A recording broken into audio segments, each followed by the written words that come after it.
નમસ્તે મિત્રો, હર હર મહાદેવ, ઓમ નમઃ શિવાય. હું ખત્રી કવિતા આજે તમારી માટે લઈને આવી રહી છું ડુંગળી અને કાચી કેરીનું કચુંબર. તો તેની રેસીપી આપણે નિહાળીશું. અને જો તમે મારી ચેનલ પર પહેલી વાર આવ્યા હોય તો પ્લીઝ લાઈક, શેર અને સબસ્ક્રાઇબ કરવાનું ભૂલતા નહીં, જેથી તમને મારા નાના વિડીયોની નોટિફિકેશન મળતી રહેશે. તો હવે આપણે સામગ્રી જોઈ લઈએ. તો મેં એક તોતા કેરી લીધેલી છે આવી રીતે કાચી, અને એક ડુંગળી લીધેલી છે આવી રીતે મોટી સાઈઝની, અને એના અંદર ધાણા જીરું છે એ લેવાનું છે આપણે. લાલ મરચું છે એ આપણે અડધી ચમચી લેવાનું છે. કાળા મરી લેવાના છે આપણે 1 ચમચી એવું ઝીણું દળેલું છે. કોથમીર લઈશું થોડીક, હિંગ લઈ લઈશું આપણે અડધી ચમચી, અને આપણે થોડું ગોળ લઈ લઈશું ટેસ્ટ માટે, અને મીઠું લઈ લઈશું પ્રમાણસર માટે. તો આપણે આ કાચી કેરી છે એ આપણે બાજુમાંથી આપણે કટ કરી લઈશું, અને પહેલા આપણે એની છાલ કાઢી દેવાની છે. તો છાલ આપણે બરાબર બધી આપણે આવી રીતે કમ્પ્લીટ રીતે કાઢી લઈશું.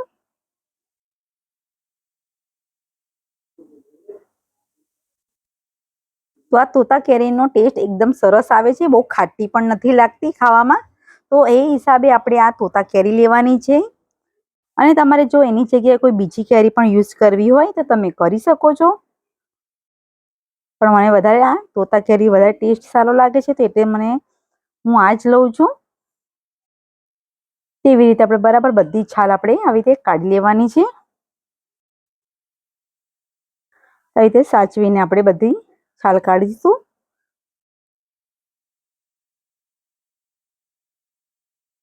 તો એવી રીતે કમ્પ્લીટ થઈ ગઈ છે આપણે.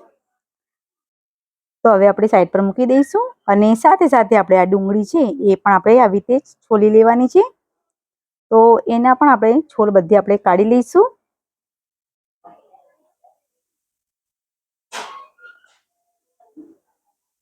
એવી રીતે બરાબર આપણે કમ્પ્લીટ રીતે કાઢી લેવાની છે આવી રીતે.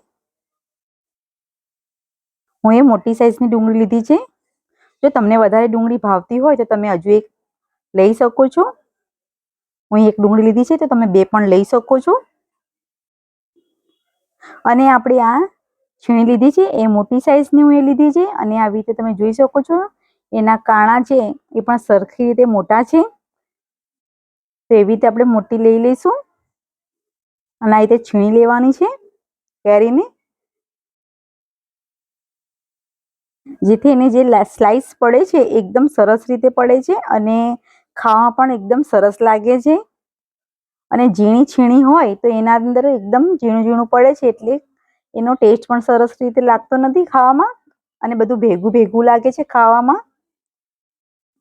તો આવી રીતે આપણે આ બધી મોટી સાઈઝની કરી લીધી છે. તો આપણે એવી રીતે બરાબર આપણે છીણી લેવાની છે.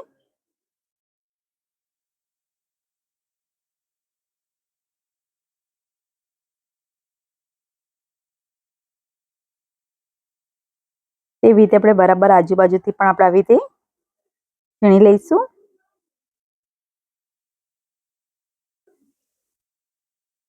તો કમ્પ્લીટ થઈ ગઈ છે, તમે જોઈ શકો છો. હવે એકદમ છુટ્ટી અને એકદમ સરસ રીતે થઈ છે. તેવી રીતે આપણે ડુંગળી પણ લઈ લેવાની છે. તો ડુંગળી પણ આવી રીતે આપણે છીણી લઈશું.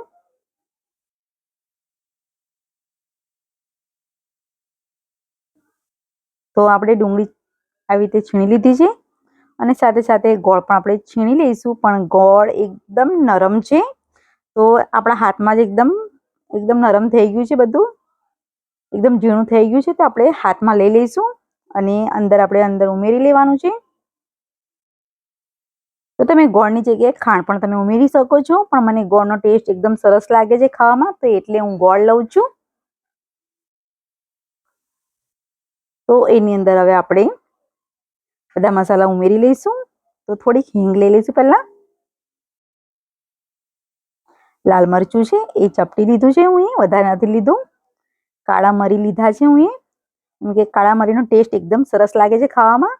અને ધાણા જીરું છે એ આપણે અડધી ચમચી લઈ લીધું છે. મીઠું લઈ લઈશું આપણે થોડુંક પ્રમાણસર.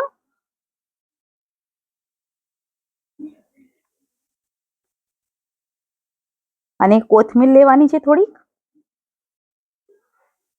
તો એવી રીતે આપણે બધું આપણે કમ્પ્લીટ રીતે મિક્સ કરી લેવાનું છે આવી રીતે.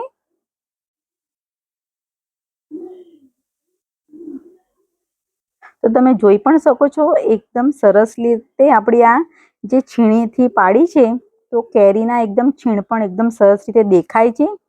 તો એવી રીતે છૂંદો હોય આપણો આવી રીતે તો ખાવામાં એકદમ ટેસ્ટી લાગે છે અને ખાવાની મજા પણ અલગ આવે છે આપણે. તો તમે જોઈ શકો છો બધું મિક્સ થઈ ગયું છે તો આપણે એક બાઉલમાં કાઢી લઈશું.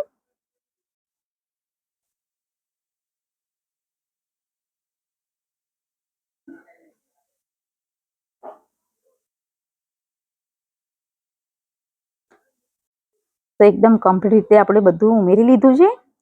તો આપણું આ કાચી કેરી અને ડુંગળીનું કચુંબર રેડી થઈ ગયું છે. અને જો તમને મારો વિડીયો પસંદ આવ્યો હોય તો પ્લીઝ લાઇક કરજો, શેર કરજો અને સબસ્ક્રાઈબ કરવાનું ભૂલતા નહીં.